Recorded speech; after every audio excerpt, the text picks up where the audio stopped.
Hello friends, welcome back to my channel Deep classes. आज की video का हमारा टॉपिक है जीवनी कलम का सिपाही, इसके महत्वपूर्ण अंशों की व्याख्या। अपने पहले के वीडियो में हम कुछ अंशों की व्याख्या के बारे में जान चुके हैं। आज के वीडियो में हम उससे आगे के अंशों को जानेंगे। अगर आपने अभी तक हमारे पहले वाला वीडियो नहीं देखा है तो आप उसे भी ज़रूर देख लें।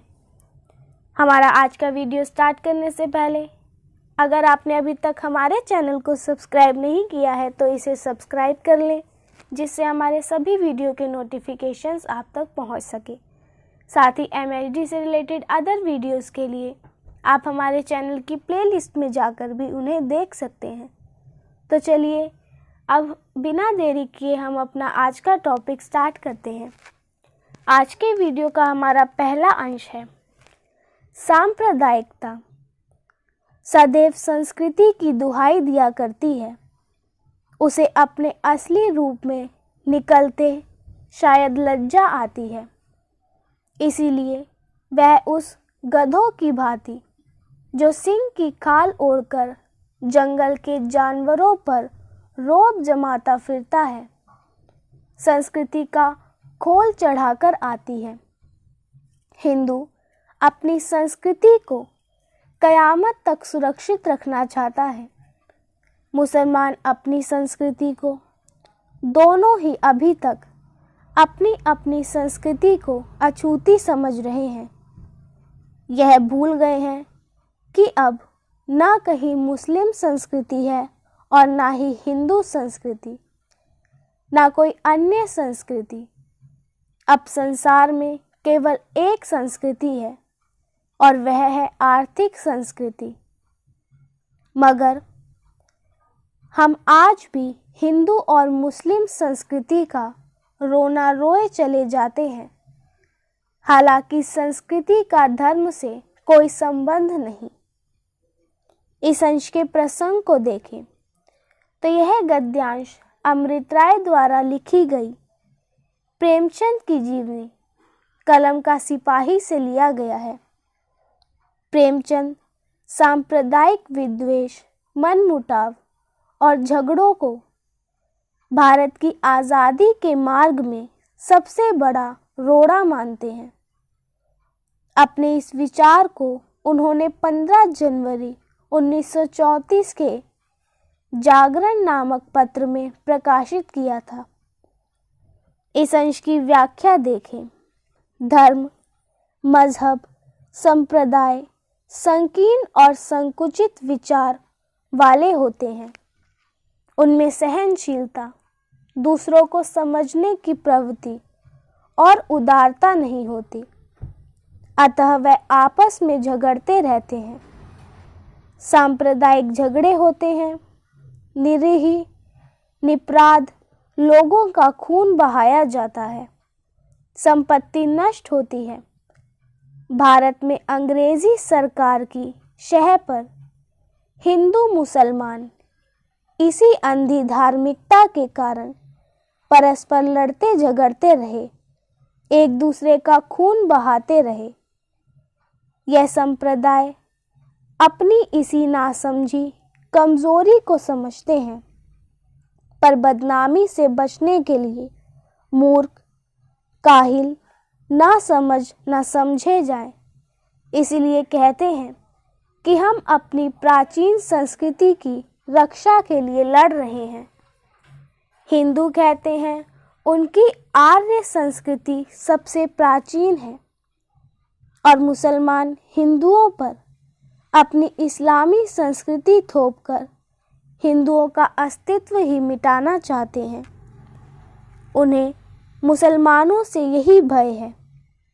दूसरी ओर मुसलमान जो इस्लाम के धर्म के अनुयायी हैं, यही आरोप हिंदुओं पर मढ़ते हैं और कहते हैं कि इस्लाम खतरे में है। वस्तुतः धर्म और संस्कृति एक नहीं है। धर्म संस्कृति का एक अंश है, छोटा अंग है।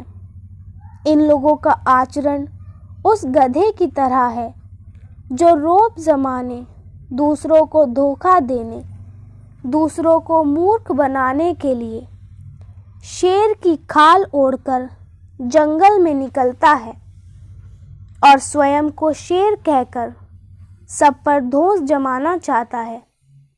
हिंदू और मुसलमान धर्म की जगह संस्कृति का नाम लेकर उसके खतरे में होने वाली बात कहकर सामान्य जन को बहकाते हैं, बरगलाते हैं और अपना उल्लू सीधा करते हैं और भोली भाली जनता अपने हाथों में खेलकर मूर्ख बन जाती है, अपने पैरों पर खुद कुल्हाड़ी मारती है, क्योंकि सांप्रदायिक दंगों में सबसे अधिक कष्ट सामान्य जनता को ही उठाना पड़ता है।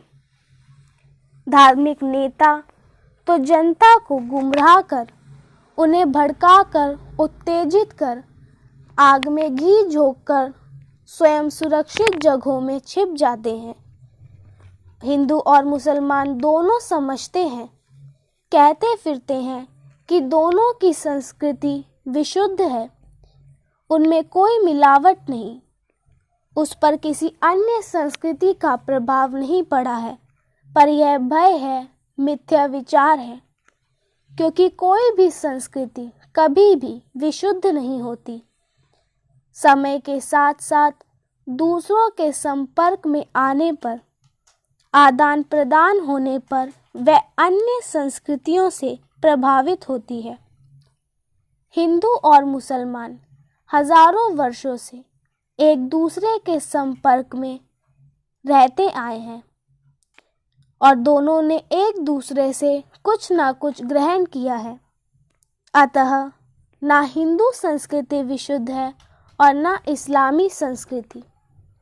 वस्तुतः संस्कृति का संबंध धर्म से ना होकर दल, कबीले, वर्ग, जनसमूह, क्षेत्र से होता है। अतः ईरानी संस्कृति, अरब संस्कृति, भारतीय संस्कृति, आर्य संस्कृति तो हो सकती है, लेकिन यदि ईसाई संस्कृति की, मुसलमान मुस्लिम संस्कृति की और हिंदू संस्कृति की, बौद्ध और जैन संस्कृति की बात करते हैं तो यह सरासर मूर्खता है।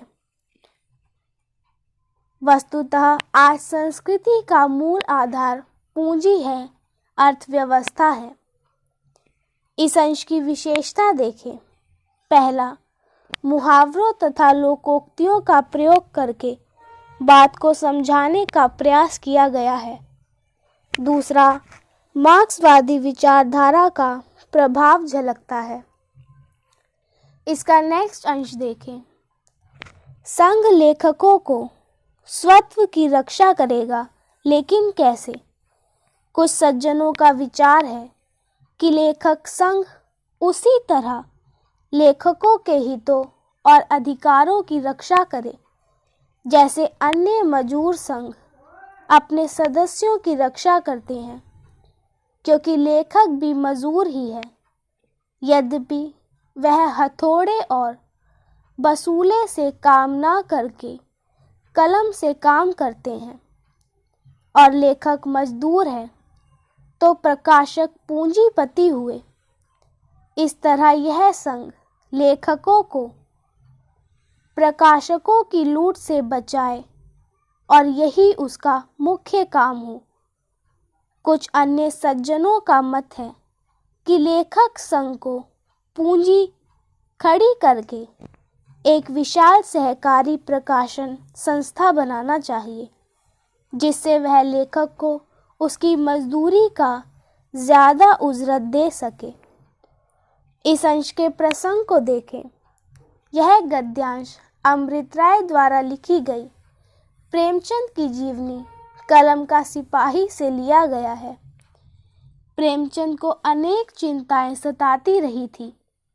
देश की आज़ादी की चिंता, गरीब किसानों मजदूरों की चिंता, हिंदी साहित्य को समृद्ध संपन्न बनाने की चिंता और लेखकों के हितों की रक्षा करने की चिंता। लेखकों के हितों की रक्षा करने के लिए उन्होंने एक योजना बनाई, लेखक संघ की स्थापना।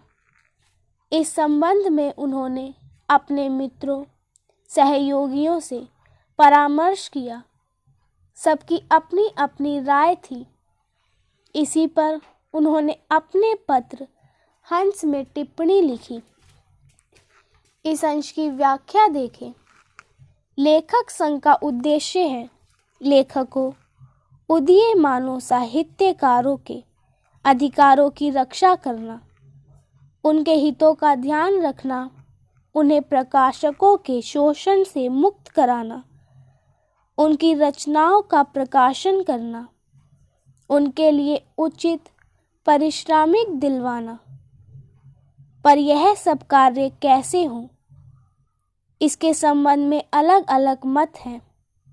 कुछ लोगों का मत है कि लेखक संघ भी छात्र संघ, मजदूर संघ, ट्रेड यूनियन की तरह लेखकों के अधिकारों की मांग समय समय पर रखता रहे। लेखक संघ लेखकों की ओर से पुस्तक प्रकाशकों, पत्र पत्रिकाओं के संपादकों से लेखक के पारिश्रमिक की दर बढ़ाने के लिए आंदोलन करे। उनका तर्क यह है कि लेखक भी मजदूर है, पसीना बहाकर आजीविका कमाता है। अंतर केवल यह है कि लेखक के हाथ में हथौड़ा, बसूला नहीं होते, कलम होती है, वह श्रमजीवी होता है। दूसरी ओर प्रकाशक पूंजीपति हैं और लेखकों का इसी प्रकार शोषण करते हैं जिस प्रकार मिल मालिक मजदूरों का शोषण करते हैं। इस शोषण में उनकी रक्षा करने के लिए लेखक संघ को आंदोलन करना चाहिए। दूसरे वर्ग का विचार था कि लेखक संघ धन एकत्र करे, उसके पास पर्याप्त धनराशि हो और उस धनराशि से स्वयं प्रकाशन संस्था बनाकर लेखकों की रचनाओं के प्रकाशन की जिम्मेदारी निभाए। उनका प्रकाशन इसी संस्था के द्वारा हो।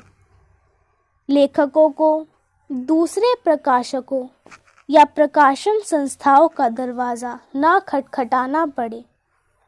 इससे प्रकाशकों का एकाधिकार समाप्त हो जाएगा। वे मनमानी न कर सकेंगे। लेखकों का शोषण समाप्त हो जाएगा और उन्हें उनके कार्य का उचित पारिश्रमिक व रॉयल्टी मिल सकेगी। इस अंश की विशेषता देखें तो उस समय के साहित्यकारों के बीच हो रही रस्साकशी की एक झलक दिखाई गई है। दूसरा, भाषा आम बोलचाल की है। तो इसी के साथ हमारा आज का वीडियो यही खत्म होता है। वीडियो पसंद आया हो तो वीडियो को लाइक एंड शेयर करें और चैनल को सब्सक्राइब करना न भूलें। Thank you for watching.